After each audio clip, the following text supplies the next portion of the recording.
धर्मशालार पूर्वतन विधायकों उपरे आक्रमण घटन समस्त अभियुक्तों तुरंत गिरफ दाबी।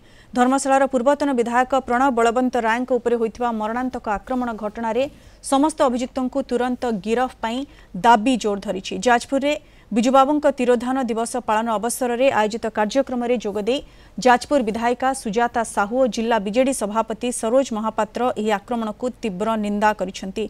घटनार उच्चस्तरीय तदंत पाई दाबी जणाइछंती। गंडगोल घटन संपृक्त थिबा अभियुक्तों को वीडियो सर्वसाधारण रे बुलुथिबा बेले पुलिस काहींकी सेमानंकु धरु नाही बोली प्रश्न करिसेंती। तुरंत घटनार तदंत करा जाय समस्त अभियुक्तों को गिरफ करा न गले बीजेडी राजरास्ता को ओह्लाइबो बोली चेतावनी दैछंती।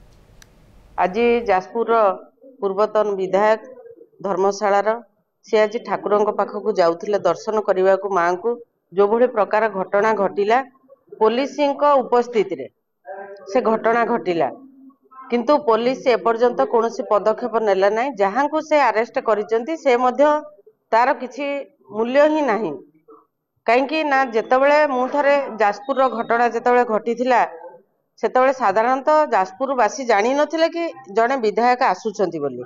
जदि धर्मशालार विधायक आसुथुले एमिति गोटे अचानक घटना घटिला परे जाजपुर पिला मानक अरेस्ट कर 19 दिन धरिकी जेल सजा काटिया पड़ीला किंतु आज पुलिस उपस्थित रे एभली घटना घटिला पुलिस एपर्यंत तार कौन पदक्षेप नेउने।